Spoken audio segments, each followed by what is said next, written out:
Hariom.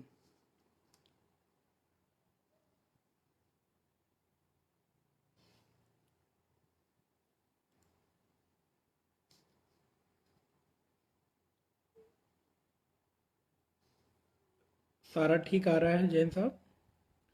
Light, आवाज़।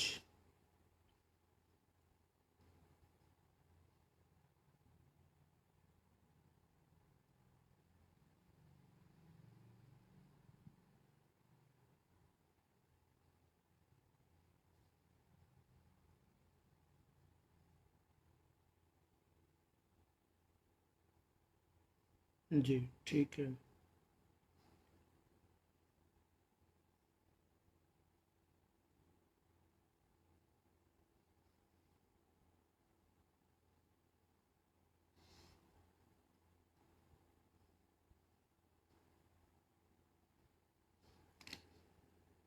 वाह! सभी लोगों को इस सोपान में हम अभिनंदन करते हैं, स्वागत करते हैं। एक सत्र आजकल विभिन्न विषयों पर चल रहा है और कल से एक नई सीरीज़ शुरू करने का मन में भाव आया है। तो अभी हम सत्संग के अंत में बताएंगे कि कौन सी सीरीज़ होगी जिसके ऊपर हम आगे चलेंगे।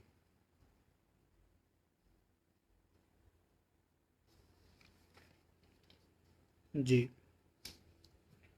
वंश सभी लोगों को बोलना चाहिए कि लोग उसको सुने, और अगर आप लोग आगे चाहें तो अपने लोगों को शेयर करके इसको आगे कनेक्ट कर सकते हैं, जिससे और भी लोगों को इसके लिए लाभ मिल सके।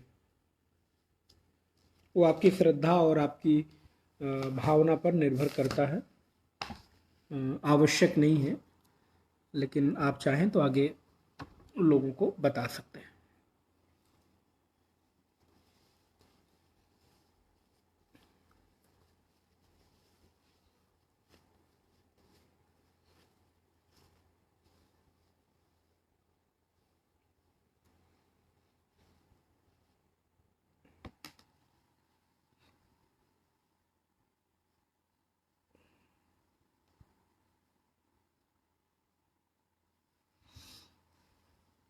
नारायण। आप सभी का बहुत बहुत अभिनंदन है, स्वागत है। और आपकी पवित्र भावना सत्संग के प्रति, संतों के प्रति यूं ही बनी रहे,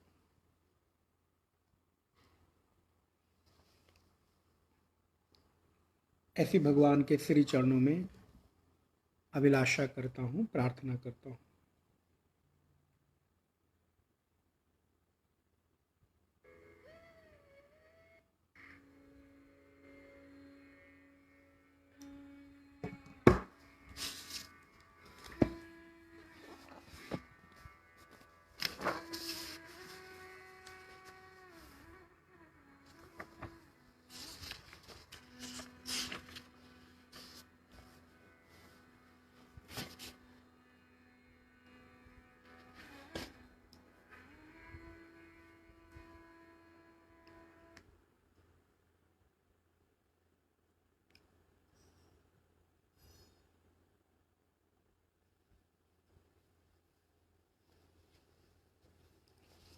आप सभी लोग जहाँ हैं, जिस स्थिति में हैं, हमारे साथ ओम का उच्चारण कर सकते हैं। भगवत स्मरण के साथ हम लोग इस सत्र को प्रारंभ करते हैं। ओ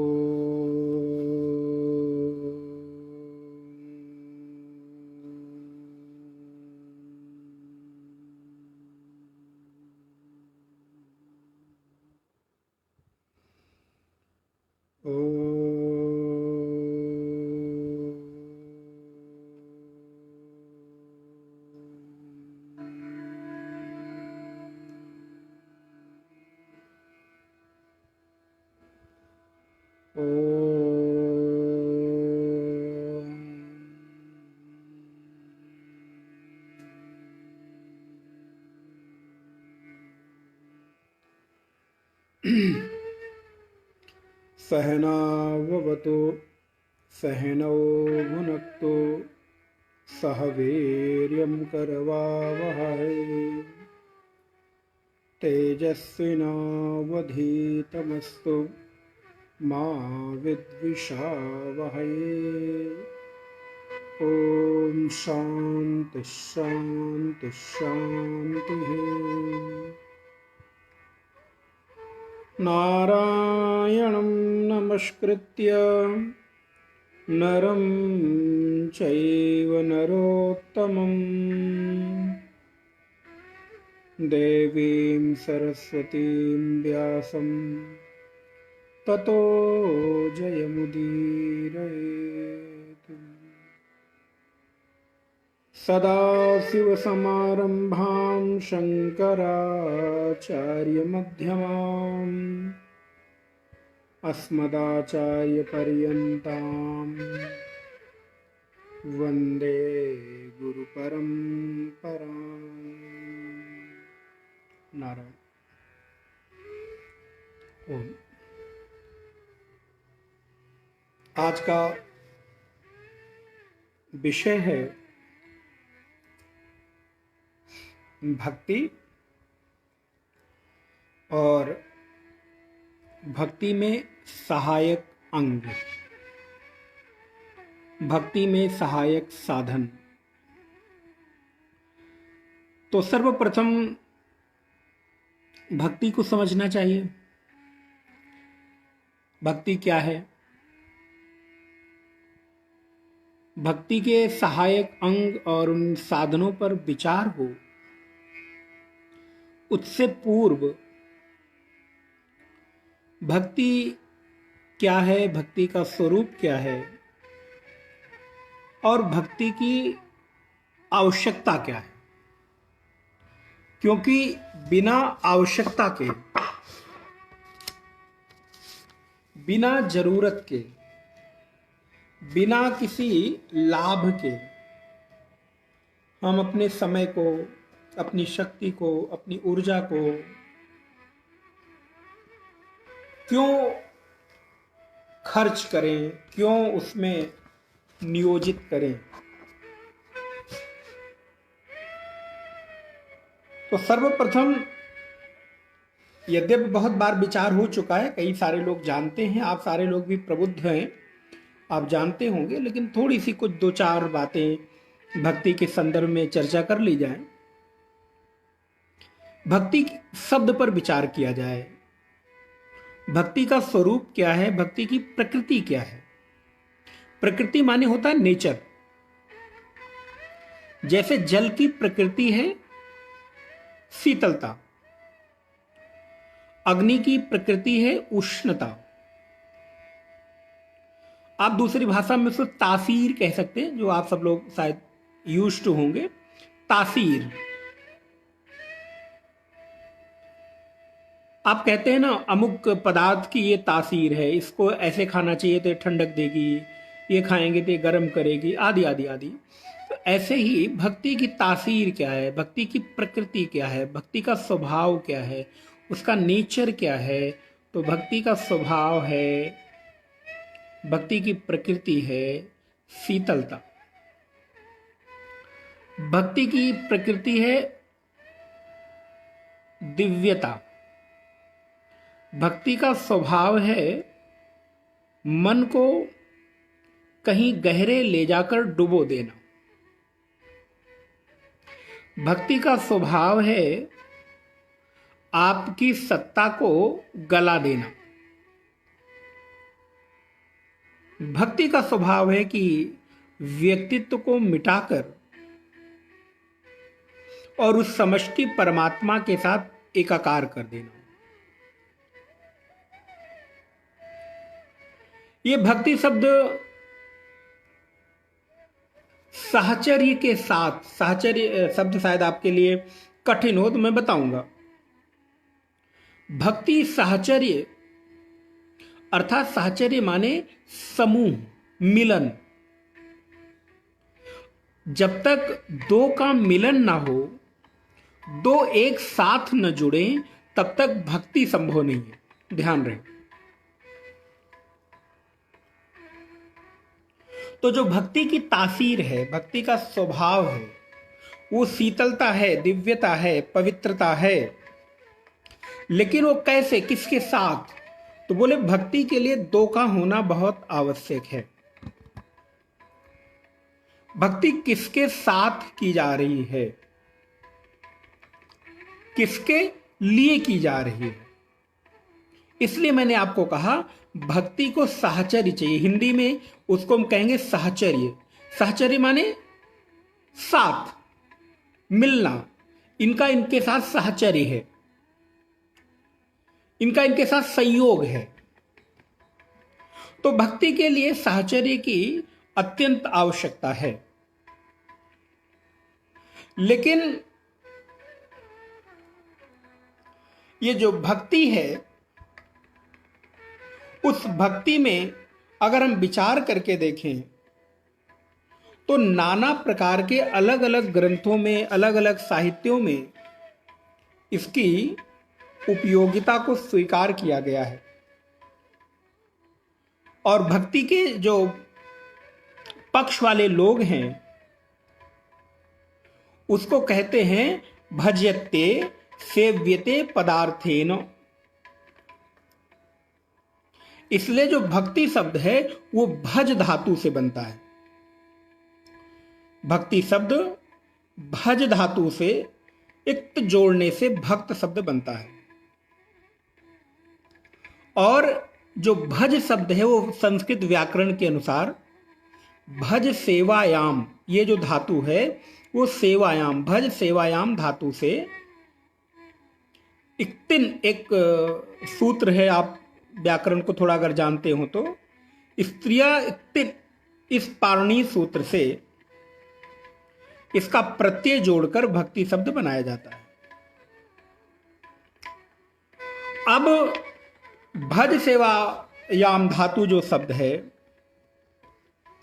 उसके कई प्रकार के आप अर्थ कर सकते हैं। कई बहुत सुंदर, किसी ने कहा भजनम नाम भक्ति। भक्ति का सीधा सीधा सा अर्थ किया जाए तो भजन करने को भक्ति कहते हैं। किसी ने कहा भज सेवायाम भक्ति, सेवा की भावना को भक्ति कहते हैं। नारद भक्ति सूत्र में नारद जी कहते हैं कि उनकी स्मृति में विरह वेदना में मन का व्याकुल रहना, जैसे मछली जल से बाहर निकाल दी जाए तो तड़पती है, ऐसे ही तड़पन का नाम भक्ति है।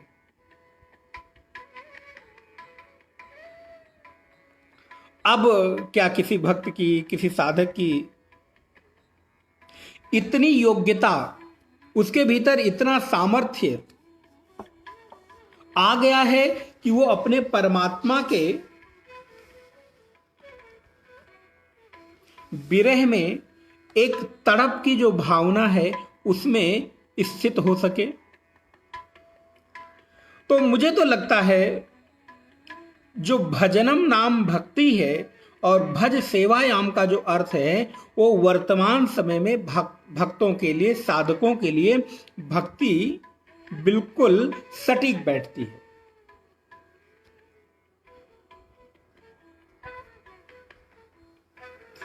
अब भक्ति का जो स्वरूप है वो प्रारंभ होती है श्रद्धा से। ध्यान रहे, भक्ति के मूल में सबसे पहली जो चीज है वो श्रद्धा है। और श्रद्धा किस रूप में? तो ध्यान रहे, श्रद्धा की बड़ी सुंदर भावपूर्ण आपको अर्थ बताऊं, वो ये है कि दूसरे के महत्व को स्वीकार करना ही श्रद्धा है। दोबारा रिपीट कर रहा हूं, श्रद्धा का मूल तत्व है कि दूसरे की महत्ता को, दूसरे की महिमा को स्वीकार करना ही भक्ति है, श्रद्धा है। मैं अपने से श्रेष्ठ किसी को स्वीकार कर पा रहा हूं, इस स्वीकार करने की भावना ही श्रद्धा है। लेकिन कई बार अभिमान के कारण, बड़ाई के कारण अपने भीतर कुछ योग्यता होने के कारण वो पवित्र श्रद्धा को अपने भीतर धारण नहीं कर पाते। अतः जो श्रद्धा धारण नहीं कर पाते उनको भक्ति भी धारण नहीं होती है। श्रद्धा के अभाव में भक्ति का धारण करना बिल्कुल संभव नहीं है, नामुमकिन है। इसलिए अपने से महत्व, अपने से महत्व, अपने से श्रेष्ठ किसी की सत्ता की स्वीकृति ही श्रद्धा है। आप अपने से श्रेष्ठ किसी को स्वीकार कर पाएं, क्या आपके हृदय की यह योग्यता है? क्योंकि इसके लिए आपको बहुत कीमत चुकानी पड़ेगी। बोले महाराज क्या कीमत चुकानी पड़ेगी? पैसे देने पड़ेंगे, धन देना पड़ेगा। बोले नहीं नहीं, पैसे और धन तो आप आराम से दे सकते हो, लेकिन यदि पैसे और धन देकर, वस्तु देकर श्रद्धा टिक पाती तो शायद श्रद्धा केवल और केवल बड़े लोगों की थाती बनकर रह जाती, बड़े लोगों की ही केवल संपत्ति बनकर रह जाती। श्रद्धा की जो भावना है वो श्रद्धा की भावना है अपने से बड़े में स्वीकार बुद्धि। आप अपने से किसी श्रेष्ठ को, महनीय को बड़ा मान पाओ, श्रेष्ठ मान पाओ। अतः भक्ति की पहली सीढ़ी है श्रद्धा। यदि श्रद्धा धारण करने की सामर्थ्य साधक के, भक्त के चित्त में है तो वो भक्ति में आगे बढ़ सकता है और भक्ति के लिए उसको आगे आना चाहिए। लेकिन अगर ऐसा नहीं कर पा रहा है तो क्या करे? बोले अगर ऐसा नहीं कर पा रहा है तो उसको भक्ति करने के पहले अपनी श्रद्धा को सुदृढ़ करना चाहिए। और उस श्रद्धा को सुदृढ़ करने के लिए, उसके लिए सबसे पहला जो उपाय है वो मुझे लगता है वो है गुरु की शरण को ग्रहण करना। बोले महाराज बिना श्रद्धा के गुरु शरण की स्वीकृति भी संभव नहीं है। जी हाँ, बिल्कुल सही बात है। तो उसके पूर्व अगर आप अपने आप को तैयार करना चाहते हैं तो धीरे धीरे आपको उपासना का अवलंबन लेना चाहिए। आपके भीतर धीरे धीरे सेवा की भावना बढ़नी चाहिए। आपके भीतर धीरे धीरे विनय की भावना बढ़नी चाहिए, विनम्रता की भावना बढ़नी चाहिए। अगर इन चीजों को मैं अपने भीतर उतार सकूं, इन चीजों को अपने साथ में जोड़ सकूं, तो भक्ति की जो पवित्र श्रेष्ठ भावना है वो मैं अपने साथ जोड़ सकता हूं। नहीं तो केवल कुछ कर्मकांड की चीजें करना, वहीं तक सीमित हो जाना भक्ति की परम पवित्र वस्तु का निरादर करना है। अगर मैं भक्ति जैसी परम प्रेम वस्तु का आदर करना चाहता हूं तो केवल कर्मकांड की कुछ विधियों तक सीमित ना रह जाऊं, बल्कि उसके लिए मुझे थोड़ा थोड़ा कुछ आगे आना चाहिए। और भक्ति के नाना प्रकार के सिद्धांत नारद भक्ति सूत्र में श्री नारद जी ने कहा। नारद जी कहते हैं कि जो पराशर हैं, पराशर के मत में भक्ति का अर्थ है पूजा दिशु अनुरागः इति भक्ति ही। जो पूजा में नियमित की जाने वाली उपासना में अनुराग है, प्रेम है। लेकिन ध्यान रहे, एक जो चीज मैंने शुरू में आपको कही उसकी हर जगह अनिवार्यता है, वो है प्रेम, वो है श्रद्धा। क्योंकि भक्ति की पहली सीढ़ी ही श्रद्धा है। लेकिन यदि श्रद्धा की सीढ़ी पर चढ़े बिना आप भक्ति के क्षेत्र में प्रवेश करते हो तो नारायण वो भक्ति केवल और केवल एक कर्मकांड बनकर रह जाएगी। जैसे मैंने कह दिया, आप तुलसी में जल डाल दो, आप सूर्य भगवान को जल दे दो, आप 2 अगरबत्ती जला दो, इत्यादि इत्यादि इत्यादि। फिर वो एक केवल यांत्रिक क्रिया रह जाएगी। नहीं नहीं, यांत्रिक क्रिया का नाम भक्ति नहीं है। भक्ति तो एक अनुराग की भावना से की गई कृत्य है। फिर आप ध्यान रहे, उस समय जल डालते हैं कि नहीं डालते हैं, लेकिन यदि आप अनुराग के साथ, भक्ति के साथ छोटा सा भी कोई कृत्य करते हैं तो वो भी भक्ति का ही स्वरूप उभर कर आएगी। फिर उसके लिए एक कोई कर्मकांड की विधि, एक कोई नियम की विधि की शर्त की आवश्यकता नहीं रह जाती है। इसलिए नारद भक्ति सूत्र में नारद जी कहते हैं पूजा दिशु अनुरागः इति पाराशर्यः। पराशर के मत में पूजा में अनुराग यही भक्ति है। कथा दिशु इति गर्गः।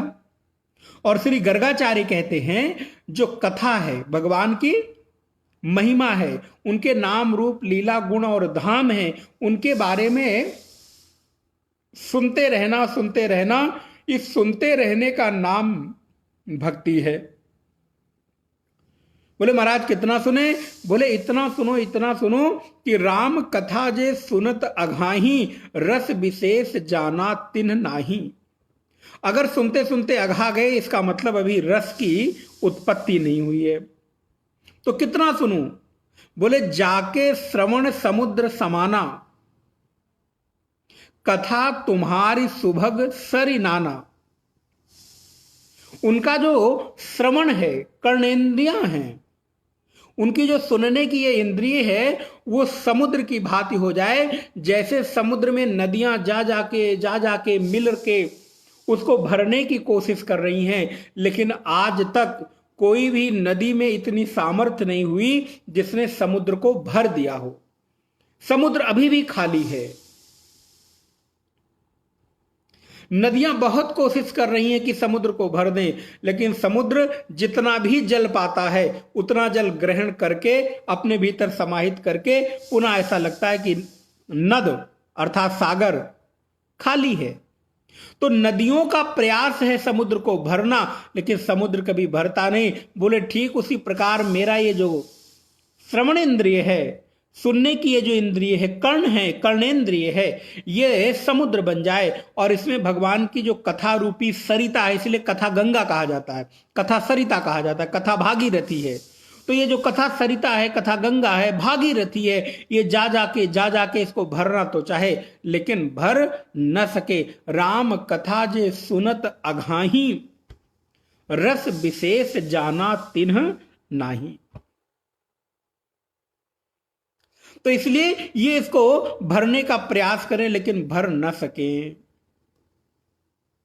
अतः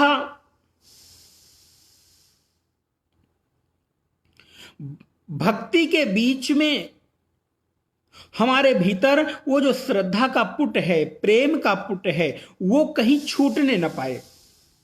यदि आप अनुराग के साथ, प्रेम के साथ कोई भी कृत्य करते हैं, आवश्यक नहीं कि पूजा ही करें, तो नारायण आपकी रोज की दिनचर्या ही आपकी भक्ति बन जाएगी। फिर अलग से आपको भक्ति करने की आवश्यकता नहीं, बैठने की आवश्यकता नहीं, फिर आपके जीवन की प्रत्येक क्रिया भक्ति बन जाए।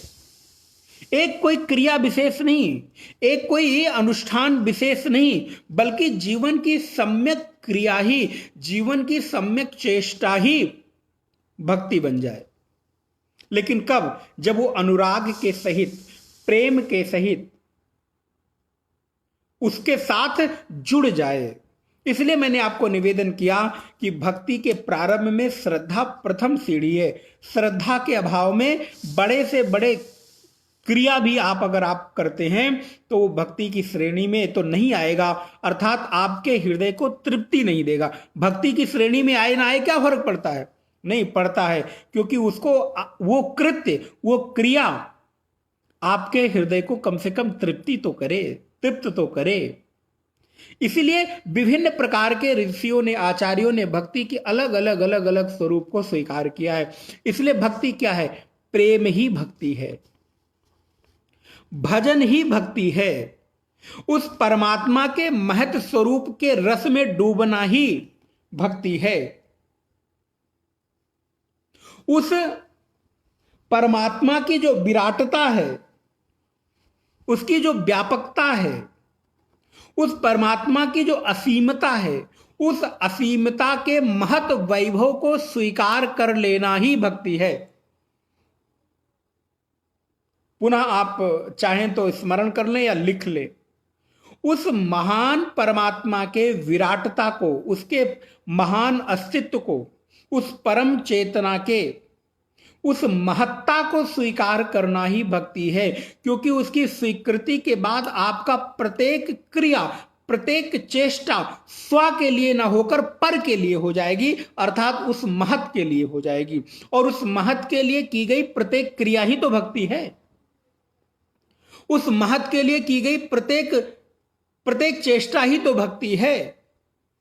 इसलिए श्री भागवत में बड़ी सुंदर बात लिखी, सवई पुंसाम परो धर्मो, सवई पुंसाम परो धर्मो, यतो भक्तिरधोक्षजे, अहेतुक्य प्रतिहता ययात्मा संप्रसीदति।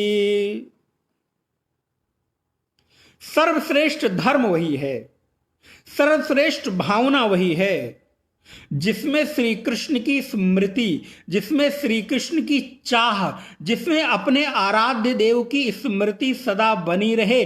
मनुष्य के लिए सर्वश्रेष्ठ धर्म वही है। फिर भोजन बनाना भी भक्ति है, फिर झाड़ू लगाना भी भक्ति है, फिर आपकी नित्य की दिनचर्या का कार्य भी भक्ति है। कब? बोले जब आपके उस नित्य के कार्य में श्री कृष्ण की स्मृति बनी रहे। अहेतुक्य प्रतिहता ययात्मा संप्रसीदति, जिसमें किसी प्रकार की कामना न हो, बस जिसमें केवल आनंद स्वरूप श्री कृष्ण चैतन्य परमात्मा की स्मृति इस चित्त को आह्लादित करती रहे। जैसे एक छोटा सा उदाहरण लेते हैं। जैसे किसी लौकिक जगत में किसी व्यक्ति को या किसी स्त्री को, किसी पुरुष से, किसी पुरुष को किसी स्त्री से प्रेम हो जाए, और प्रेम माने दिखावे वाला प्रेम ना हो, प्रेम का भाव इतना गहरा हो जाए, इतना गहरा हो जाए कि उसको उसकी स्मृति आह्लादित कर दे, आनंदित कर दे। उसकी एक बार चित्त के भीतर स्मृति उदय होते ही मानो उसको कोई अमृत मिल गया हो, उसको कोई रस मिल गया हो, मानो उसके चित्त को किसी ने किसी ऐसे पवित्रता से भर दिया हो, उसका मन खिलखिला के उठ सके। अगर किसी के जीवन में ऐसा हुआ हो तो वो कल्पना कर सकता है, नहीं हुआ है तो वो एक जस्ट सोच सकता है। जैसे किसी लौकिक व्यक्ति को किसी लौकिक स्त्री अथवा पुरुष से प्रेम होता है तो उसका चित्त व्याकुल हो जाता है, प्रतिक्षण उसी के बारे में सोचता रहता है। ठीक उसी प्रकार सवई पुंसाम परो धर्मो, ये धर्मो यतो भक्तिरधोक्षजे।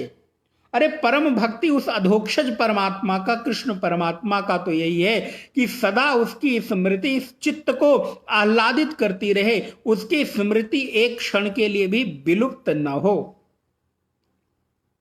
और कैसी स्मृति बनी रहे? भगवत्पाद शंकराचार्य भगवान कहते हैं, अब देखो उनको तो हम छोड़ नहीं सकते, उन्हीं की कृपा से तो कुछ चिंतन मनन करने का अवसर मिलता है। भगवत्पाद शंकराचार्य कहते हैं विवेक चूड़ामणि में कि अपने स्वरूप का अनुसंधान ही भक्ति है, स्वस्वरूपानुसंधान ही भक्ति है। अर्थात वो जो श्री कृष्ण चैतन्य परमात्मा है वो बाहर नहीं, मेरे भीतर ही बैठकर मेरे चित्त को आह्लादित कर रहा है। इस भाव का उदय होना ही भक्ति की चरम अवस्था है। बस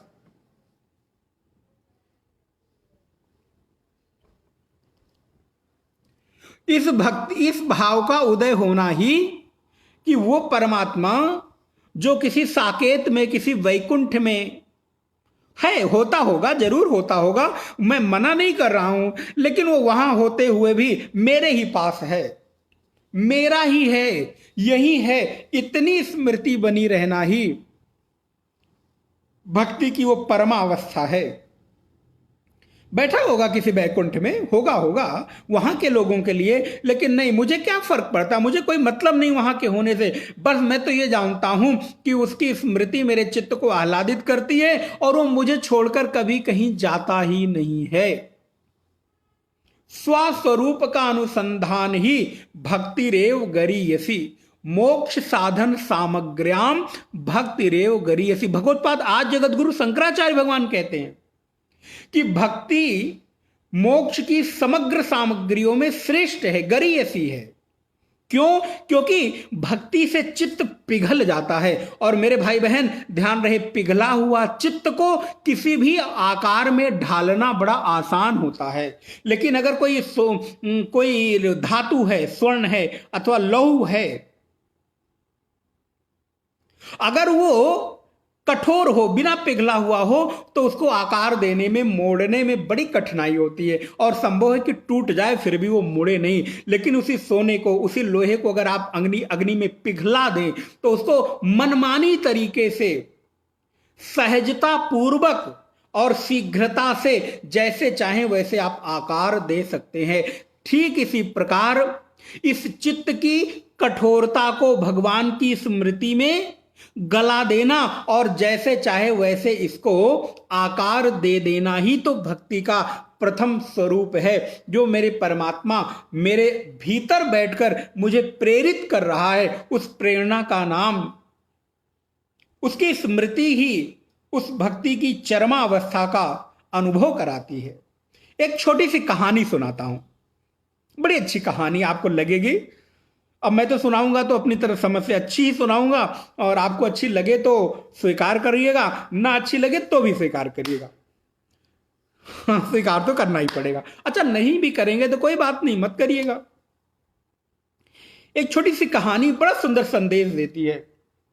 एक बार एक किसी गृहस्थ परिवार के घर में पूजा रखी गई और वो घर छोटा रहा होगा। जैसे आज के समय में आप जानते हैं जो मेट्रो सिटीज हैं वहां पर छोटे छोटे घर होते हैं और एक ही घर में बहुत सारे लोग होते हैं। अभी मेरी 1-2 दिन पहले ही किसी से चर्चा हो रही थी, एक छोटे से घर में, छोटे से कमरे में 6-6, 8-8 लोग रहते हैं। ऐसी स्थितियां हैं, रहने की सीमित साधन हैं। और बॉम्बे से जो लोग हैं वो तो जानते ही होंगे कि वहां तो और भी बड़ी मुश्किल है। वहां तो एक के ऊपर एक लोग घर बना के ऐसे रहते हैं, ट्रेन के जैसा।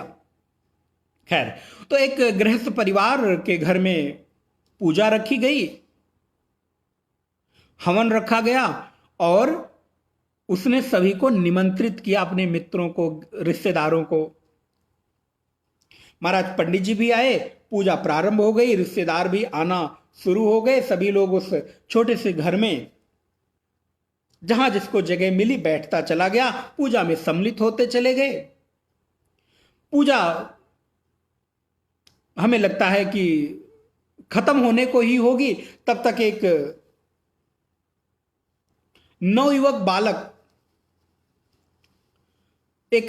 बालक उस पूजा में सम्मिलित होने के लिए आया और जहां पूजा हो रही थी, पंडित जी बैठे थे, उनके बगल से गुजरता हुआ उसने देखा कि एक कोने में जगह रखी है, बची है, तो वहां जाकर मैं चुपचाप बैठ जाऊंगा। तो महाराज जैसे ही वो पंडित जी के किनारे से निकलना शुरू किया तो निकलते हुए उसका पैर वहां रखे हुए एक पात्र से टकराया और जिस पात्र में घी भरा हुआ था और घी पिघला हुआ था, तो उसके पैर के ठोकर से, अनजाने में ठोकर से घी से भरा हुआ पात्र नीचे लुढ़क गया, गिर गया और घी गिर गया। पंडित जी ने बहुत जोर से डांटा, तेरे को दिखाई नहीं देता? तेरे मन में क्या चल रहा है? तूने देखा नहीं? घी के पात्र को तूने गिरा दिया।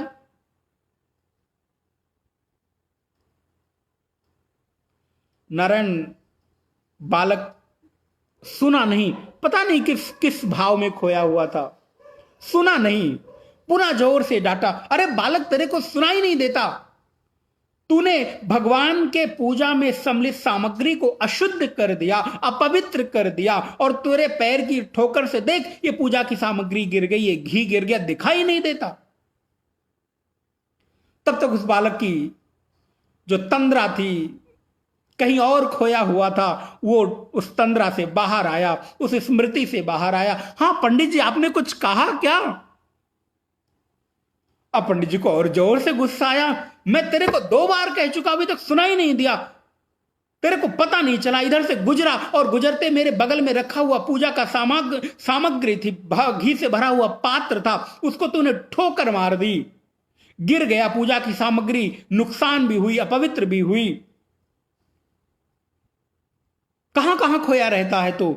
नारायण जब तीसरी बार वो बालक सुना, बड़ी विनम्रता के साथ हाथ जोड़ा, बोला पंडित जी, आप तो उस परम प्रभु परमात्मा के प्रेम में बैठकर पूजा कर रहे हो, तो क्या अभी आपको यह ख्याल बना हुआ है कि आसपास कोई सामग्री गिर रही है, किसी सामग्री में ठोकर लग रहा है? ये भान आपको बना हुआ है और आप बैठे हैं उस परम पवित्र प्रभु के उस महत तत्व की पूजा और आराधना में, भक्ति में, श्रद्धा में, और आपका ये भान बना हुआ है कि ठोकर लगने से सामग्री गिर गई। पंडित जी क्षमा करना, या तो आप के भीतर उस परम प्रभु परमात्मा के लिए प्रेम नहीं है, क्योंकि यदि प्रेम होता और श्रद्धा के साथ आप कर रहे होते तो आपको यह भान ही न चलता कि कोई बगल से गुजरा और उसके ठोकर से सामग्री गिर गई। अरे बालक तू कैसी बात करता? बोला हाँ हाँ पंडित जी, क्योंकि मुझे मालूम नहीं मेरे पैर से ठोकर कब लग गई, मैंने जानबूझकर ठोकर नहीं मारी। असल में हुआ क्या है, अभी थोड़े थोड़े दिन पहले ही मुझे किसी से प्रेम हो गया है, और उस प्रेम में मैं इतना तन्मय हो गया हूं कि उस प्रेम की तन्मयता के कारण आसपास क्या गुजर रही है, आसपास क्या हो रहा है, कब कहां ठोकर लग रही है, मुझे पता ही नहीं चलता। अरे जब मैं एक छोटा सा तुच्छ बालक लौकिक व्यक्ति के प्रेम में इतना निष्णात हो गया हूं, इतना निमग्न हो गया हूं कि जब मैं चलता हूं तो मुझे भान ही नहीं रहता कि कहां जा रहा हूं, क्या कर रहा हूं, कहां ठोकर लग रही है। तो आप तो उस परम प्रभु परमात्मा की आराधना में बैठे हो जो परम प्रेम स्वरूप है। अगर आपको अभी भान बना हुआ है तो या तो आपको प्रेम नहीं हुआ है, या तो आपकी पूजा केवल और केवल दिखावा मात्र है।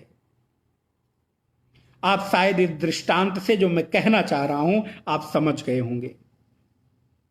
जब एक किसी व्यक्ति को, लौकिक व्यक्ति को, किसी लौकिक तुच्छ व्यक्ति से, सामान्य से व्यक्ति को प्रेम हो जाए, उसको समाज के आसपास की चीजों की, घटित घटनाओं का ख्याल नहीं रहता, तो जिसको उस परम पिता परमात्मा से प्रेम हो जाए उसको आसपास का ख्याल बना रहे, प्रेम में किसी और की स्मृति शेष रह जाए, तो नारायण या तो उस प्रेमी के प्रेम पर अभी प्रश्न चिन्ह है, या फिर उसके ख्याल और उसकी भावनाओं पर प्रश्न चिन्ह है। दो में एक ही चीज हो सकता है, या तो उसको प्रेम हुआ है और या तो उसका प्रेम केवल दिखावा है, केवल अभी कहने के लिए हुआ है। आप उस उड़ान पर आप चलिएगा जहां पर मैं आपको ले जाने की कोशिश कर रहा हूं, उस दिव्यता की अनुभूति में आपको आने की आवश्यकता होगी। वो मेरी भावना जो भीतर से है वहां तक आप पकड़ने की कोशिश करिएगा कि मैं कहना क्या चाह रहा हूं। प्रेम हो जाए और भान बना रहे, ये दोनों तो एक साथ संभव नहीं है।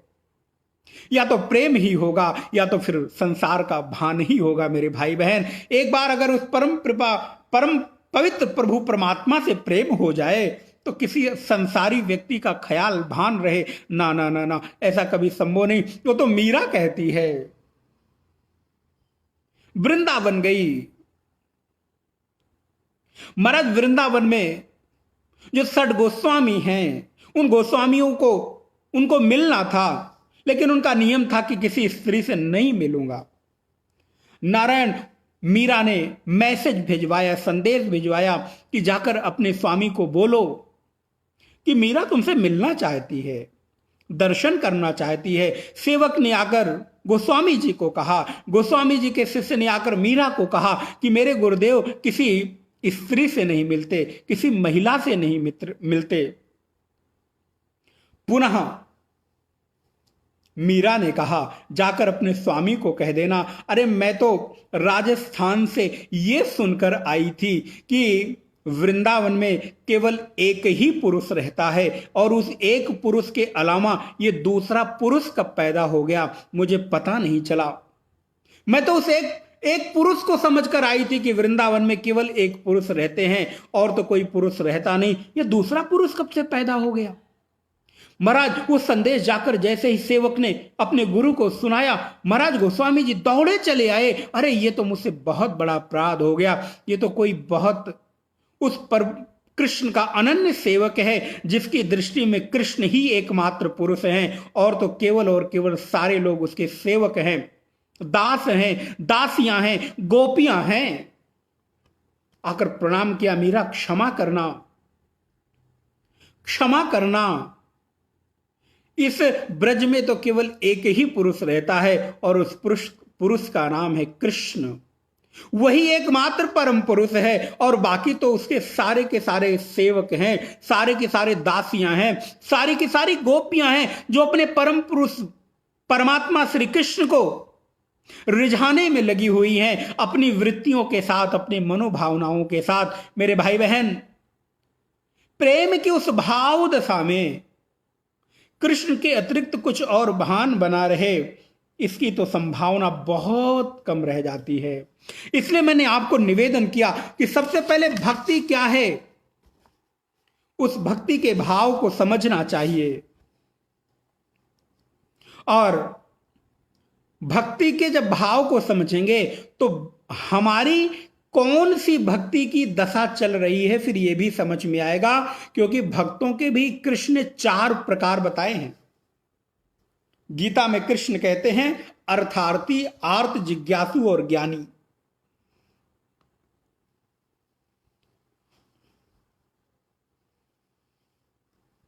ये 4 प्रकार के भक्त हैं। एक होता है अर्थार्थी, जो अर्थ के लिए अपने प्रभु को भजता है। एक है आर्त, जो अपने दुख को दूर करने के लिए प्रभु को भजता। मैं विस्तार नहीं करूंगा, धीरे छोटे छोटे व्याख्याओं में बता देता हूं। एक होता है जिज्ञासु, जिसको दुख सुख मिटाने के लिए भगवान की शरण में नहीं जाना है, जिसको भौतिक पदार्थों की अभिलाषा की पूर्ति के लिए भगवान के शरण में नहीं जाना है। वो तो भगवान के शरण में भगवान को पाने जाता है। ध्यान रहे, भगवान से अगर मांगना है तो मेरे भाई बहन भगवान से भगवान को ही मांगा जाए, उससे और कोई चीज क्यों मांगी जाए।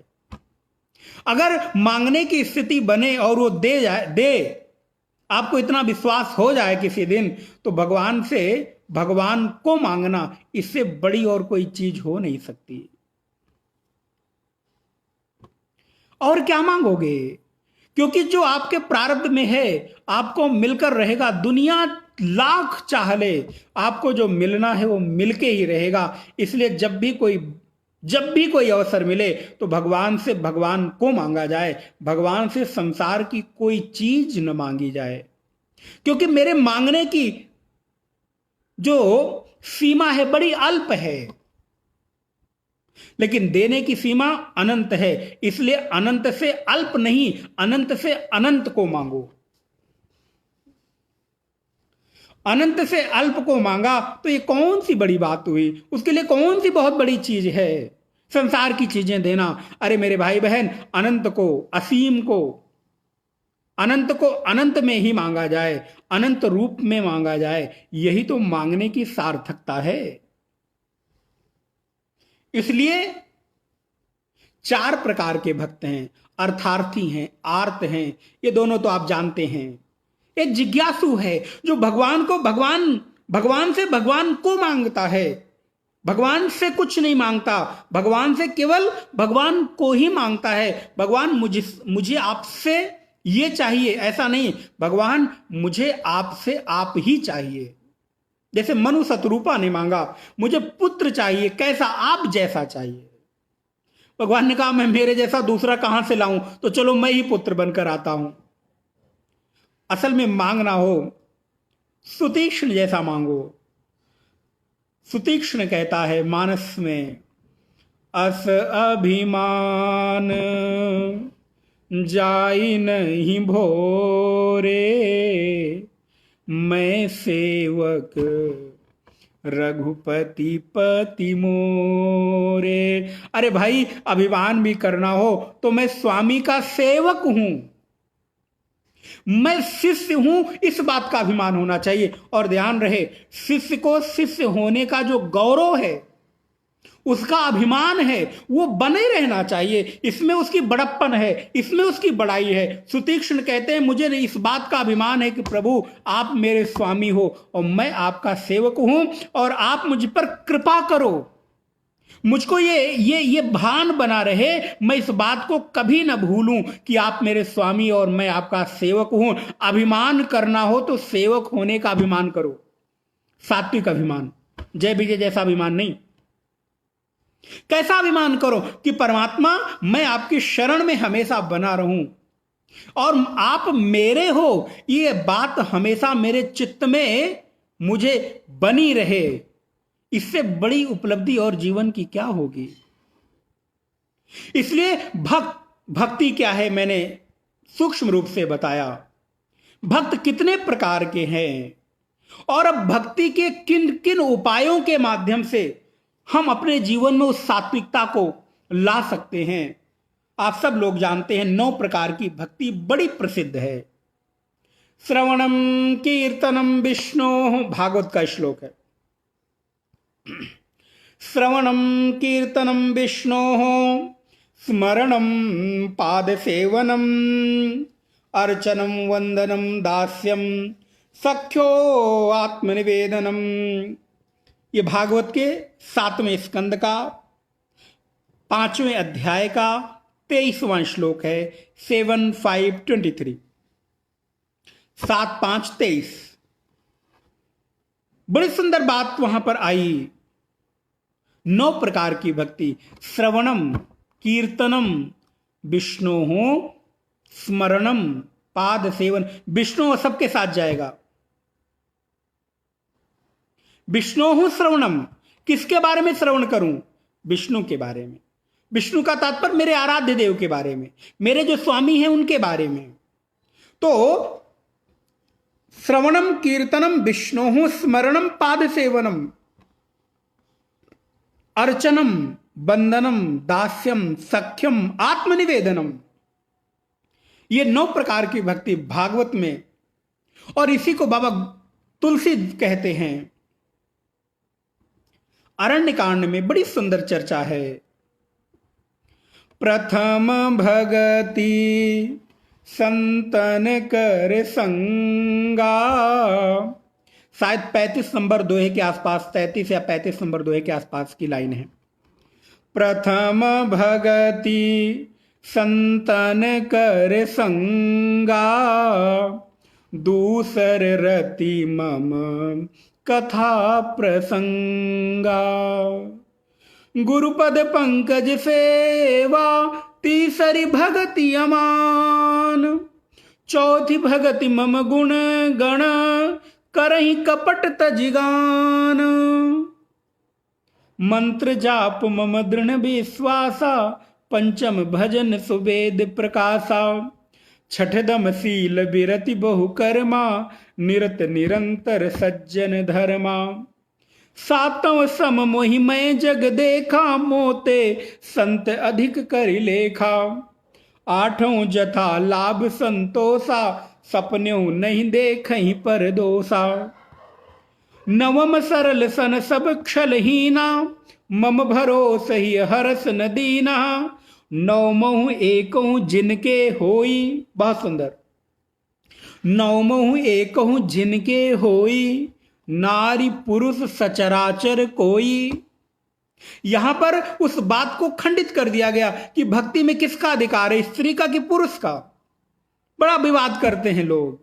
गोस्वामी जी कहते कि इस विवाद में मत पड़ो भैया, चाहे वो स्त्री हो तो पुरुष हो तो, बस अगर उसके भीतर अपने आराध्य परमात्मा से प्रेम है तो भक्ति में समान रूप से सबका अधिकार है। अरे अधम ते अधम अधम अति नारी, तिनमो मति मंद अघारी, का रघुपति सुनि भामिन बाता, मानहु एक भगत कर नाता। अरे स्त्री हो या पुरुष हो, देह से उस देही परमात्मा में कोई भेद नहीं होता। वेदांत का सिद्धांत, देह से देही परमात्मा में कभी कोई भेद नहीं होता, क्योंकि आत्मा में ना स्त्रीलिंग है, ना पुल्लिंग है, ना नपुंसक लिंग है। आत्मा तो हमेशा सदैव एक जैसी है। देह के भेद से आत्मा में भेद जो करते हैं वो मूर्ख हैं, मूढ़ लोग हैं।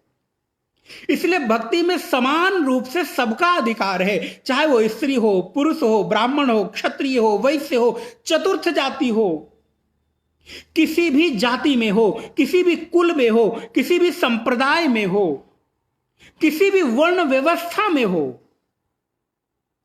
किसी भी मजहब का क्यों ना हो, उस परमात्मा के सुमिरन के लिए किसी योग्यता की आवश्यकता नहीं कि आपके पास ये डिग्री है तो ही आप भक्ति कर सकते हो। नहीं नहीं, आपके पास केवल और केवल परमात्मा मेरे हैं, यही एक योग्यता, यही एक डिग्री चाहिए कि भगवान मेरे हैं। इतनी अगर आपके पास डिग्री है तो आपका भजन में, भक्ति में, उपासना में आपका समान रूप से अधिकार है। जितना ब्राह्मण का है उतना क्षत्रिय का, उतना वैश्य का, और उतना ही चतुर्थ जाति का भी है। चाहे वो गृहस्थ में हो, चाहे ब्रह्मचारी हो, चाहे सन्यासी हो, चाहे वानप्रस्थी हो, यहां पर वर्ण के भेद से कोई भेद नहीं होता। भक्ति में तो सबका समान रूप से अधिकार है। स्त्री और पुरुष के भेद में भक्ति को नहीं बांटना चाहिए। किसी भी तरह से हमारे भीतर बस भगवान की स्मृति एकमात्र योग्यता है, प्रेम ही एक योग्यता है। आपकी श्रद्धा, आपकी भक्ति, आपका विश्वास ही एक आपकी योग्यता है। अगर वो आपके भीतर है तो आप उसके उपासक हैं। आप उसकी स्मृति के साथ अपने चित्त को जोड़ सकते हैं। 9 प्रकार की भक्ति बताई: श्रवण, कीर्तन, स्मरण, पाद सेवन, अर्चन, वंदन, दास्य भाव, सख्य और आत्मनिवेदन। एक एक की व्याख्या बहुत विस्तृत होगी, इसलिए केवल नाम लेकर मैं आगे बढ़ता हूं, या कहिए तो एक एक लाइन, एक एक शब्दों में थोड़ा सा विस्तार कर। श्रवण माने जितना हो सके उसके बारे में सुनते रहना। भुवि सुरंति ते भूरिदा जना इत्यादि। गोपी गीत में कहते हैं श्रवण मंगलम, प्रभु आपका जो श्रवण है वो मंगलदायक है। कीर्तन, भगवान के नाम का उच्चारण कीर्तन कहलाता है। जाप स्मरण कहलाता है। भगवान की पाद सेवा माने उनकी विग्रह की सेवा करना। अर्चन, उनको नाम के स्तोत्रों के साथ उनका अभिषेक करना, फूलों के साथ उनका नाम अर्चना करना। वंदन, उनके सामने प्रार्थना करना। दास्य भाव माने मैं उनका स्वामी, मेरे वो स्वामी हैं, मैं उनका दास हूं, सेवक हूं। मेरे स्वामी, आप मेरे को दास के रूप में स्वीकार करो, ये दास्य भाव है। सख्य माने मैत्री के भाव में, आत्मनिवेदन के भाव में। तो जिस भी भाव में आप चाहें उस भाव में उस परमात्मा को आप स्मरण कर सकते हैं, उसको अपना स्वीकार कर सकते हैं। इसलिए मेरे भाई बहन, भक्ति, भक्त और भक्ति के प्रकार ये हुए। अब अगर हम लोग आज के अपने जीवन के भक्ति के भावों को बढ़ाना चाहें तो उसमें उपयोगी अंग क्या है, उपयोगी साधन सबसे अधिक कौन है? इसमें सबसे पहले अगर कोई साधक चाहे कि उसकी भक्ति बढ़नी है, उसके भक्ति के भाव को एक नई स्वरूप और नई दिव्यता प्राप्त करनी है, तो उसके लिए सबसे पहले आवश्यक है कि उसके जीवन में गुरु का आगमन हो जाए।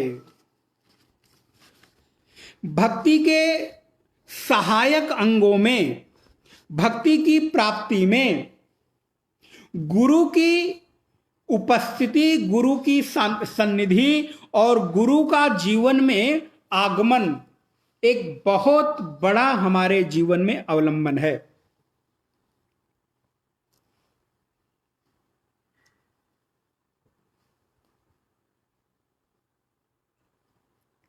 और इस बात को हम सारे लोग जानते हैं कि सभी धर्मों ने, मैं सभी धर्म कह रहा हूं, संप्रदायों ने गुरु की महत्ता को एक मत से स्वीकार किया है।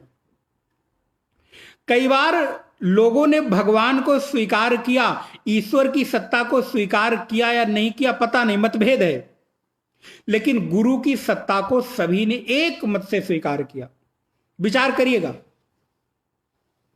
जितने भी पंथ हैं, जितने भी धर्म हैं, जितने भी संप्रदाय हैं, जितनी भी फैली हुई उपासना की पद्धतियां हैं, उन सब में एक मत से गुरु को स्वीकार किया गया। गुरु की महत्ता को कभी किसी ने कमतर करके नहीं आंका है। इसलिए मेरे भक्ति के साधन में गुरु की जो भूमिका है वो बहुत महत्वपूर्ण हो जाती है। भागवत में एक बड़ा सुंदर सूत्र आया है कि गुरु की शुश्रूषा से, गुरु की सेवा से जो मेरे भीतर सत्व, रज और तम है, ये तीनों गुणों का जो प्रभाव है जीवन में कम हो जाता है।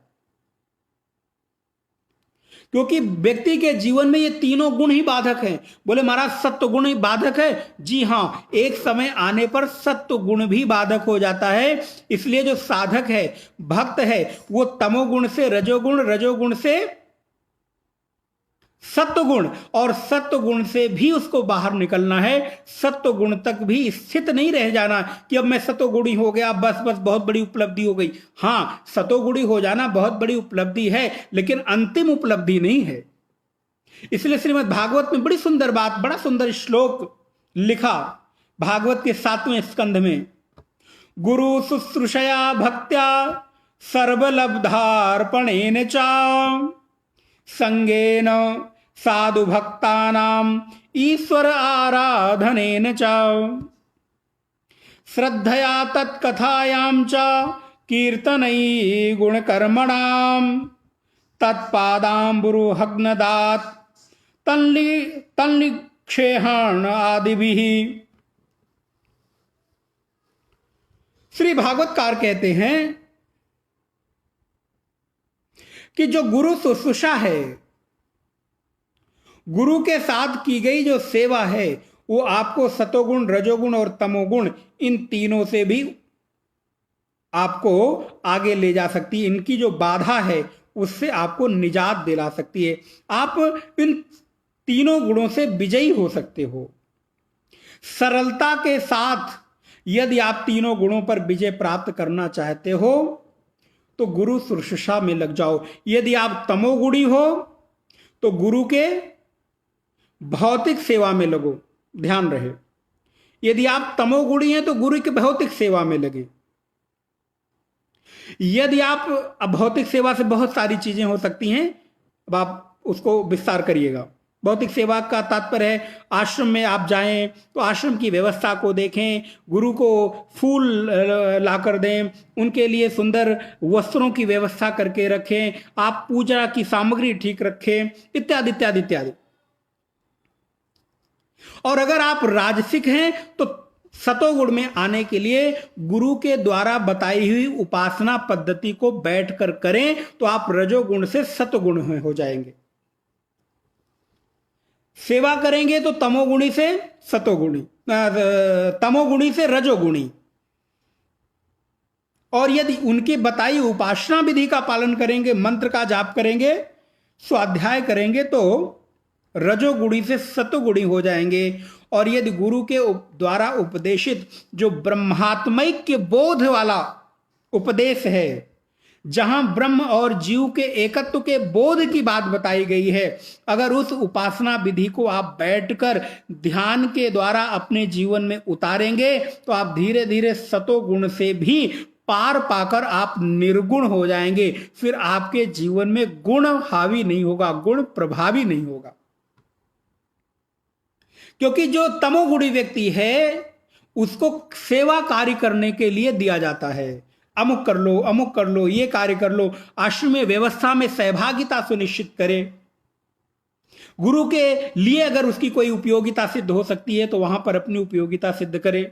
और यदि वो रजोगुणी है तो बैठकर उपासना विधि का पालन करे।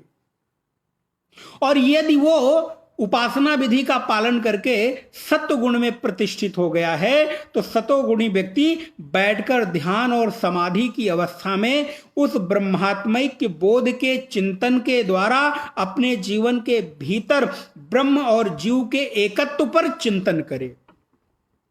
उस एकत्व के बोध का अपने जीवन के भीतर समाहित करे, उसको ध्यान के द्वारा उपलब्ध होवे।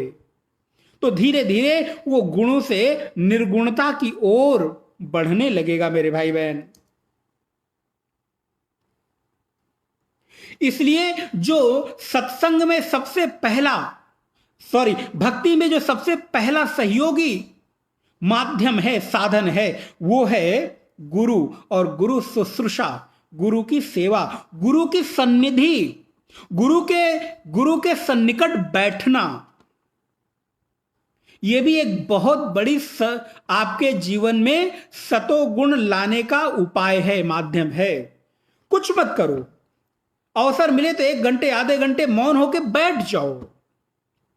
उनकी जो ऊर्जा है, उनकी जो दिव्यता है, उनके द्वारा उपदेशित जो ज्ञान है, जो उनके द्वारा जीवन में भक्ति दिखाई देती है, उनके सन्निधि में बैठकर चिंतन करो, मनन करो, विचार करो। थोड़ा उनको अपने जीवन में उस दिव्यता और पवित्रता को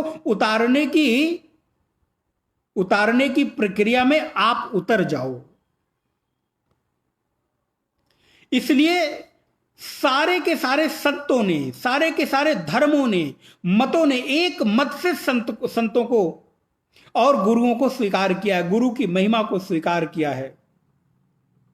कबीर तो कहते हैं गुरु को साधारण मनुष्य मत समझना।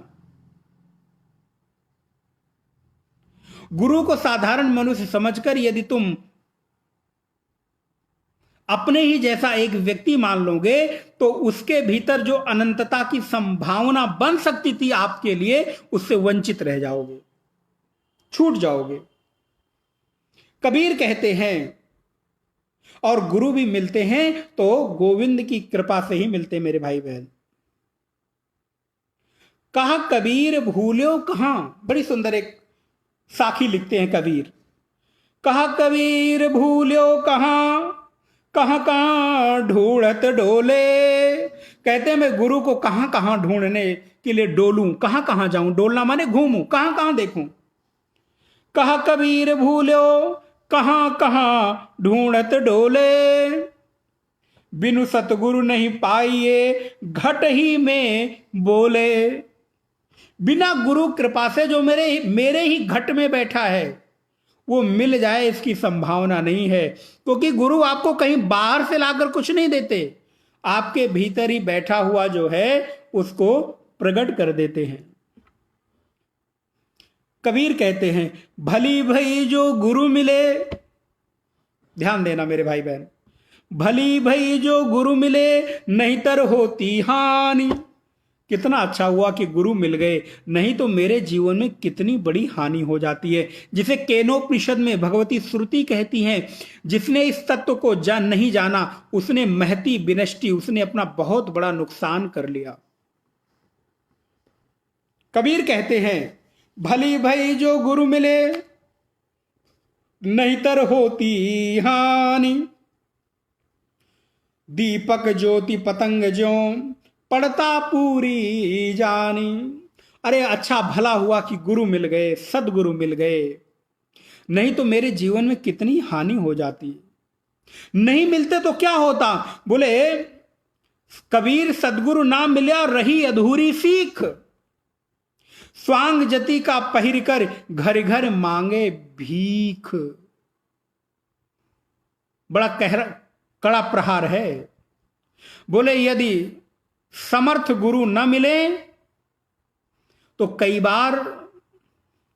बार वस्त्र पहनकर स्वांग रचाकर लोग घर घर भीख मांगते हैं, फिर भी कुछ मिलता नहीं।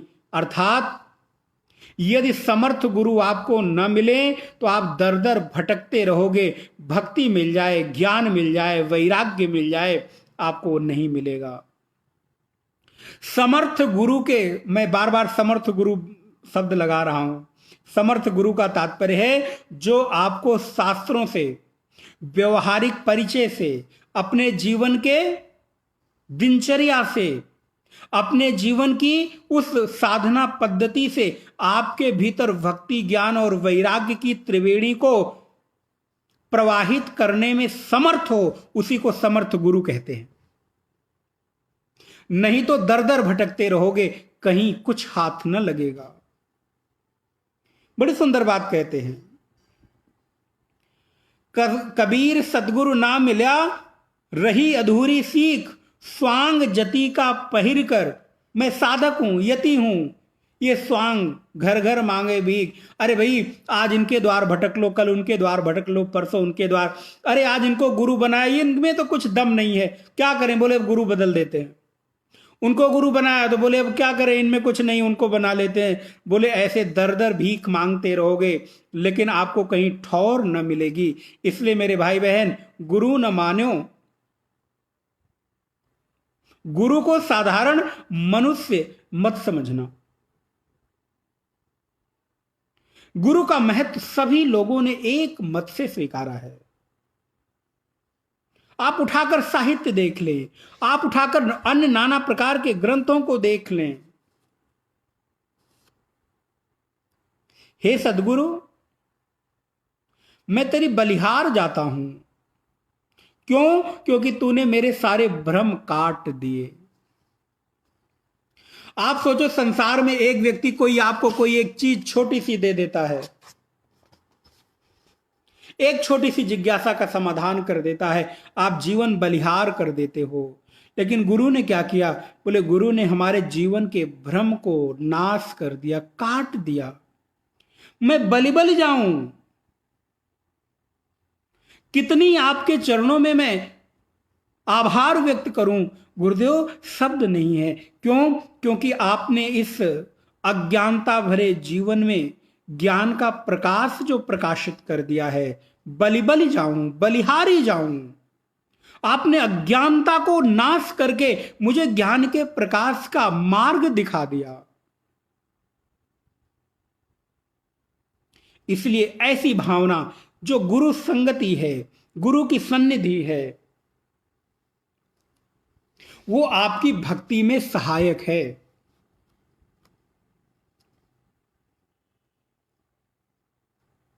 गुरु के साथ आपका संबंध इतना मैत्रीपूर्ण हो जाए, थोड़ी सी और चर्चा करूं, फिर विश्राम करेंगे। गुरु के साथ आपकी इतनी सन्निधि हो जाए, इतनी सन्निकटता हो जाए कि आप अपने मन की भाव दशा को बिना किसी रोक टोक के रख सके। गुरु केवल गुरु बनाने तक के लिए न रह जाए कि मैंने एक मंत्र ले लिया, दीक्षा ले ली और बात खत्म हो गई। जैसे आज के समय में है ना, गुरु शिष्य को पहचानता है, ना शिष्य गुरु को पहचानता है। यदि कदाचित शिष्य गुरु को पहचान भी ले तो शिष्य को, गुरु को यही नहीं पता कि ये मेरा शिष्य है। आप बोलो, जब व्यवहारिक जगत में जान पहचान नहीं हुई तो आध्यात्मिक जगत में कैसे जान पहचान हो जाएगी?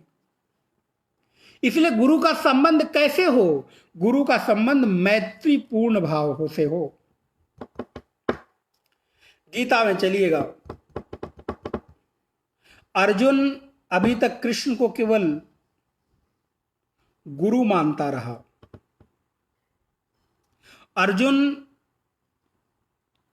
भगवान के सामने कहता है, प्रभु मैंने आपको गुरु पद पर वर्ण किया है, लेकिन ध्यान रहे आप मेरे सखा भी हो, मित्र भी हो। इसलिए जब कृष्ण जैसा सखा मित्र रूपी गुरु अर्जुन को मिलता है तो अर्जुन का सारा भ्रम दूर होता है। श्लोक स्मरण करिएगा, कार्पण्य दोषो पहत स्वभावा पृक्षामि त्वाम धर्म सम्मूढ़ चेता। यक्षेया स्यात् निश्चितम ब्रूहि तन्मे। और यहां पर सखा अर्जुन ने कृष्ण को गुरु रूप में स्वीकार किया। शिष्यस्ते हम साधि माम त्वाम प्रपन्न। केवल सखा बनकर भी काम न चलेगा और केवल गुरु बनकर भी काम न चलेगा, इसलिए कृष्ण गुरु भी और सखा भी। कृष्ण अर्जुन के पहले सखा हैं, लेकिन सखा बनकर उपदेश नहीं हुआ। कृष्ण के सामने जब तक अर्जुन ने शिष्यत्व ग्रहण नहीं किया, शिष्य के रूप में अर्जुन ने कृष्ण के सामने अपने आप को समर्पित नहीं किया, गुरु के पद पर कृष्ण को वरण नहीं किया, तब तक सखा रूपी कृष्ण अर्जुन को उपदेश नहीं कर सके। ज्ञान की धारा प्रवाहित नहीं हुई। जब सखा अर्जुन और कृष्ण परस्पर गुरु और शिष्य के भाव में पोषित होते हैं, तब ज्ञान की अविच्छिन्न धारा प्रवाहित होती है और वहां से उपदेश प्रारंभ होता है कि अर्जुन, शोक करना कहीं से भी उचित नहीं है। याद रहे, गीता के दूसरे अध्याय के 11वें श्लोक से कृष्ण ने उपदेश देना प्रारंभ किया है। असोच्या नन्नु सोचस्तुम प्रज्ञावादांश भाषसे गता सून अगता सूष नानु सोचंति पंडिता। इसके पहले जब अर्जुन ने कृष्ण को, जो सखा थे, गुरु बनाया है और अर्जुन ने शिष्य के रूप में अपने आप को समर्पित किया है। मेरे भाई, गुरु के साथ वो स्नेह भाव, वो अपनत्व का भाव समर्पित हो जाए, लेकिन ध्यान रहे उस प्रेम के, उस सखा भाव के बीच मर्यादा का उल्लंघन न होने पाए, ये आपको ख्याल रखना है। जैसे पुत्र को पिता कंधे पर हाथ रखकर कह सकता है, और बेटा बताओ क्या हालचाल है। यह मर्यादा है कि पिता पुत्र के कंधे पर हाथ रखे, लेकिन 2 दिन 3 दिन ऐसा हुआ, चौथे दिन अरे रोज पिताजी मेरे कंधे पर हाथ रखकर मेरे साथ बात करते थे, आज पिताजी भूल गए, लाओ अब मैं कंधे पर हाथ रखकर पूछता हूं और पिताजी कैसे हो। बोले नहीं नहीं, ये मर्यादा नहीं है। तब तक क्या किया? बोले महाराज बाहर निकले और पुत्र ने पिता के कंधे पर हाथ रखी, पीठ थपथपाई, ठोकी, बोले और पिताजी क्या हाल चाल है। बोले ये मर्यादा का उल्लंघन हो गया। पुत्र पिता के पीठ पर हाथ थपथपाकर, कंधे पर हाथ रखकर इस रूप से व्यवहार नहीं कर सकता, लेकिन पिता बिल्कुल कर सकता है। ये मर्यादा है। गुरु और शिष्य की मर्यादा प्रेम में, मैत्री में उस स्तर को छू जाए, उस ऊंचाई को छू जाए, लेकिन जो मर्यादा की एक सीमा है, लकीर है, वो हमेशा मेंटेन रहनी चाहिए। गीता पढ़ेंगे तो वहां बहुत सुंदर बात आई। आहार सय्यासन भोजनेसु, हे केशव, साथ साथ खाए, साथ साथ सोए, साथ साथ खेले कूदे रहे, लेकिन नहीं, अब उपदेश के समय सखा सखा ना होकर सखा शिष्य हो गया है और कृष्ण गुरु हो गए हैं। यह है भारतीय वांग्मय का उत्कृष्ट उपदेश, जहां पर शिष्य बनकर मैं अपने सखा रूपी कृष्ण के साथ गुरु भाव से उपदेश ग्रहण करूं। मैं ये क्यों कह रहा हूं? क्योंकि जब मैत्री भाव में हमारी भावना इतनी निर्मल और पवित्र हो जाती है, तो कोई भी चीज बताना और समझना एक दूसरे के साथ, वो एक संकोच खत्म हो जाता है। इसलिए साधक बहुत तेजी से साधना पथ पर आगे बढ़ जाता है। इसलिए गुरु हो तो कैसे हो? बोले गुरु कृष्ण जैसे हो। आवश्यकता पड़ने पर गुरु की भूमिका, आवश्यकता पड़ने पर मित्र की भूमिका, आवश्यकता पड़ने पर रिश्तेदार की भूमिका का भी निर्वहन करना पड़े तो कृष्ण जैसे अर्जुन के साथ निर्वहन करते हैं, वैसे निर्वहन करें।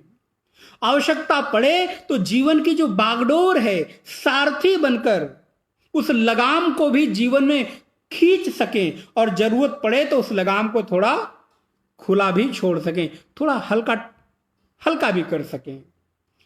तो इसलिए हमारी भक्ति के साधन में गुरु एक बहुत बड़ी महती भूमिका निर्वहन करते हैं। मानस की वो चौपाई, आपको मैं देख रहा हूं कई सारे मानस प्रेमी मेरे साथ जुड़े हुए हैं। मानस की वो चौपाई आपको स्मरण होगी जहां पर जब राम जी ने अपने रहने की जगह पूछी है, किससे पूछी है, कोई लिख के बताएगा? कौन से ऋषि से पूछी है? भारद्वाज, याज्ञवल्क्य? मैं ऑप्शन दे रहा हूं, भारद्वाज, याज्ञवल्क्य, वाल्मीकि, अगस्त्य। चारों में कौन सही है?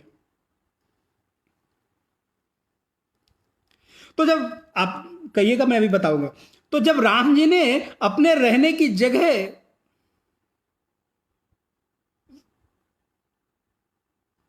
सुनीता जी और रेणु जी बता सकती हैं, जब राम जी ने अपने रहने की जगह पूछी कि प्रभु मैं कहां रहूं, अरे रघुनंदन आप कहां नहीं हो ये बताओ, जहां ना हो तुम तुम्हें दिखाऊं ठाव, आप जहां नहीं हो वहां मैं तुम्हें ठाव माने जगह दिखा दूं, वहां रह जाओ।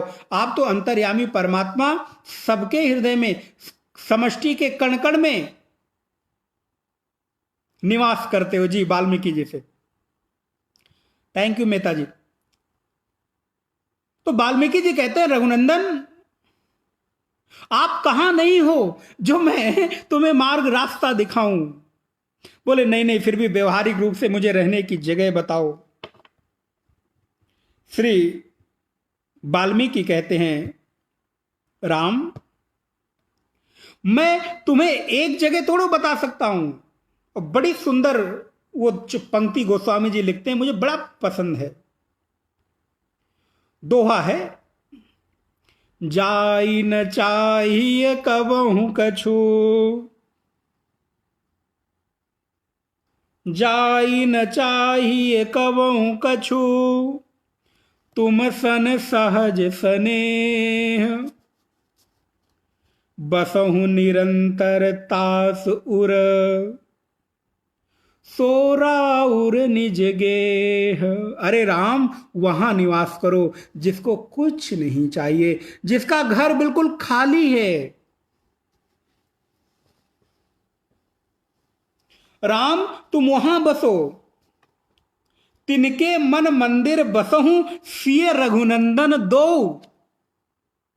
वहां बसो जिनका जिनका हृदय बिल्कुल खाली है, स्वच्छ है। सिय रघुनंदन दो, राम अकेले नहीं बसते। प्रणव पवन कुमार खलवन पावक ज्ञान घन, जात हृदय आगार बसहि राम सर चाप धर। तीनों लोग एक साथ आते हैं, भक्ति ज्ञान और वैराग्य। कभी इस विषय पर मैंने चर्चा किया था। तो रघुनंदन तिनके मन मंदिर बसहूं सिय रघुनंदन दो, तिनके हृदय कमल मऊ करऊं सदा विश्राम। हे रघुनंदन उनके हृदय कमल में बसो, जाई न चाहिए कबहू कछु, तुम सन सहज स्नेह। इसलिए गुरु के साथ संबंध मैत्रीपूर्ण हो, गुरु के साथ संबंध स्नेहपूर्ण हो। और हमारे भक्ति में सहायक है सत्संग। और स्वाभाविक है जब गुरु मिलेंगे तो सत्संग जरूर मिलेगा। गुरु के बिना सत्संग की प्राप्ति अगर हो भी जाए तो उस सत्संग की महिमा घटित नहीं होती, मैं ये कहना चाहूंगा। गुरु के बिना श्रवण हो भी जाए तो उस श्रवण का जो लाभ है वो मिलता नहीं। आप कई सारे लोग इसका प्रमाण हो, अनुभव होगा आपको। इसलिए गुरु मिले और गुरु के मिलने के बाद जो सत्संग मिलता है, जो श्रवण मिलता है, उसकी भूमिका और उसका अपने जीवन में प्रभाव देखिएगा, और गुरु मिलन के पूर्व के सत्संग और श्रवण का प्रभाव देखिएगा, दोनों में फर्क है। इसलिए भक्ति में सहायक द्वितीय जो अंग है, साधन है, उसका नाम है सत्संग। और सत्संग की भूमिका तो अद्भुत शंकराचार्य भगवान ने गाई है। मैं थोड़ी सी बात करके बात को विश्राम करूंगा, और इसका सेकंड पार्ट, द्वितीय भाग हम लोग कल देखेंगे, और कौन कौन से साधन इसमें सहयोगी हो सकते हैं। क्योंकि अब समय हो रहा है, आप लोग राम जी की लीला देखेंगे ना अभी, तो इस वजह से आपको समय देना चाहिए।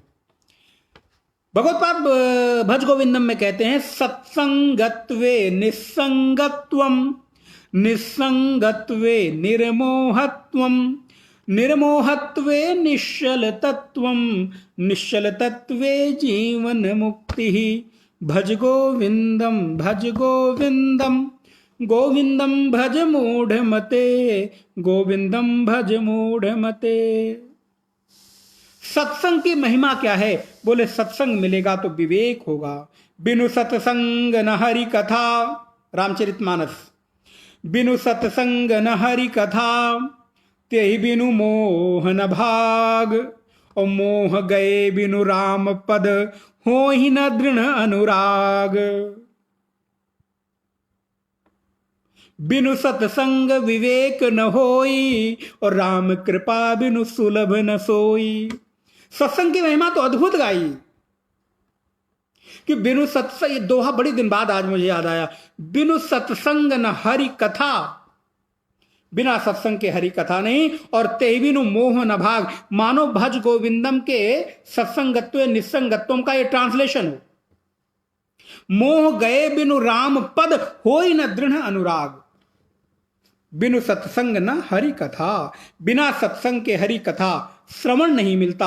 श्रवण के बिना मोह नहीं भागता, और मोह के बिना जो उस तत्व में निश्चल बुद्धि है वो नहीं होती।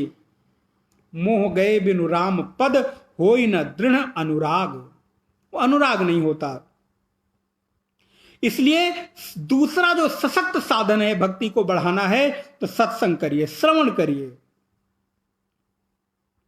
भागवत में एक बड़ी सुंदर बात कही, तुलायाम लवे नापि ना स्वर्ग ना पुनर्भवम, भवत संगिस्य मर्त्यानाम किम मुतासिशा। बोले अगर सत्संग के एक पल को तुला में तौला जाए, तो अन्य किसी साधन के साथ उसकी तुलना नहीं की जा सकती। इसलिए भक्ति का सबसे सहायक अंग है सत्संग। संतों का संग सत्संग, सत्य का संग सत्संग। भगवत स्मृति जिस चीज से हो जाए उसी का नाम सत्संग है। ध्यान रहे, सत्संग को थोड़ा विराट करिए, व्यापक करिए। केवल सुनने का नाम सत्संग नहीं, कथा सुनते रहो उसी का नाम सत्संग नहीं। हाँ वो भी सत्संग है, लेकिन संतों का साथ भी सत्संग है, भक्तों का संग भी सत्संग है। और प्रत्येक वो चीज सत्संग है जिस चीज की सन्निधि से आपको भगवान की स्मृति हो जाए, वो चीज सत्संग है। सत्संग को थोड़ा व्यापक करके समझे। इसलिए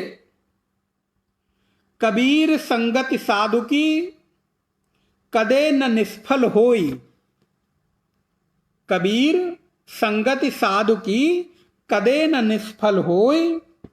चंदन होसी श्रावणा नीव न कहसी कोई। कबीर सोई दिन भला जादिन सत्संग, जादिन संत मिलहि। कबीर सोई दिन भला जादिन संत मिलाहि। अंक भरे भरी भेटिए पाप शरीरु नाहि। वाह वाह क्या बात। अंक भरे भरी मेटिए पाप शरीरु जाई। अगर किसी को बहुत पाप भी लगा हो, लेकिन यदि संत मिल जाएं तो उनको अंक भर लो, गले लगा लो, लिपट जाओ, चरणों में लेट जाओ। कबीर सोई दिन भला, कबीर वही दिन भला है जिस दिन कोई संत मिल जाए, संत का दर्शन मिल जाए। क्यों? क्योंकि उससे संगति होगी, सत्संगति होगी।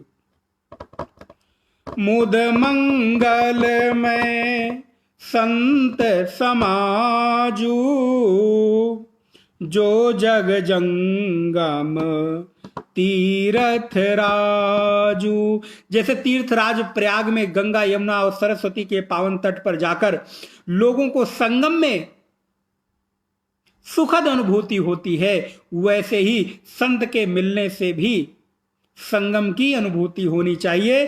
क्यों? क्योंकि संत के भीतर भक्ति, ज्ञान और वैराग्य रूपी गंगा यमुना और पावन सरस्वती की त्रिवेणी धारा अनवरत प्रवाहित होती रहती है। इसीलिए मुद मंगल में संत समाजू, संतों का जो संगम है, संतों का जो समागम है, वो तो मुदकारी है, कल्याणकारी है, आनंदकारी है, वो पावन संगम जैसा पवित्र है। इसलिए मेरे भाई बहन, भक्ति बढ़ानी है तो सबसे पहले गुरु शुश्रूषा, गुरु सन्निधि और तदुपरांत सत्संग करना चाहिए। और क्या क्या साधन हैं, इन पर हम कल थोड़ी और चर्चा करेंगे। और अभी मेरे मन में आया है कि आगे एक कुछ क्रम बनाएं भारतीय संस्कृति के ऊपर। तो भारतीय संस्कृति के जो प्रमुख प्रमुख कुछ स्तंभ हैं, उन पर क्रमशः हम चर्चा करते जाएंगे जैसे जैसे समय मिलेगा। और क्षमा चाहूँगा, बीच में कई दिन हम उपलब्ध नहीं हो पाए किन्हीं कारणों से, तो आज मन हुआ तो फिर हम आपके बीच उपलब्ध हुए। आप सबका बहुत बहुत धन्यवाद, बहुत बहुत आभार, अभिनंदन। ओम पूर्णमदः पूर्णमिदं पूर्णात् पूर्णमुदच्यते पूर्णस्य पूर्णमादाय पूर्णमेवावशिष्यते। ओम शांति शांति शांति। हरि ओम। श्री गुरुभ्यो नमः। हरि ओम। हम आप लोगों से पुनः कल 7:30 बजे मिलेंगे। आप लोग पुनः 7:30 बजे पधारें। सबका अभिनंदन, बहुत बहुत हरि ओम, आभार। बीच में जो गैप हुआ 2-3-4 दिन, शायद कल से ना हो, क्योंकि अब मैं काफ़ी अपने आप को बेटर फील कर रहा हूँ, अच्छा फील कर रहा हूँ। तो अब नियमित हम लोग मिलने का प्रयास करेंगे। और कल इसका द्वितीय भाग हम लोग श्रवण करेंगे, मनन करेंगे। और आप लोगों से निवेदन है, एक निवेदन करूं, आप लोग इतनी दूर हैं, सत्संग सुन रहे हैं, तो गुरु दक्षिणा भी तो बनती है ना। तो गुरु दक्षिणा कैसे देंगे? डिजिटल गुरु दक्षिणा। तो चलो आपसे गुरु दक्षिणा का रूप बदल के हम लेते हैं, क्योंकि सत्संग बिना दक्षिणा दिए फलीभूत नहीं होता। तो आप जितना अधिक हो सके और लोगों को इस सत्संग को शामिल होने के लिए प्रेरित करें, यही आपकी दक्षिणा है। और हमारे प्रिय श्री अनिल जैन जी इसको रोज सत्संग को डाउनलोड करके यूट्यूब पर भी आपके लिए हमेशा के लिए डाल देते हैं। तो जितना हो सके आप इस यूट्यूब के लिंक को आगे शेयर करें और उसको लोगों को प्रेरित करें कि सब्सक्राइब कर लें, जिससे उनको सारे सत्संग की नोटिफिकेशन मिलती रहे और वो जीवन में भक्ति, ज्ञान, वैराग्य, उपनिषद, भागवत, रामायण से संबंधित विषयों पर चर्चा श्रवण करने का उनको सरल सुलभ अवसर प्राप्त होता रहे। तो जितना हो सके आप इसको शेयर करें, लोगों को सब्सक्राइब करने के लिए प्रेरित करें। ये आपकी गुरु दक्षिणा है। ओम शांति शांति शांति। हरि ओम। और ऐसे ना मन करे तो मत दीजिएगा, कोई आवश्यक नहीं है। ओम ओम नारायण।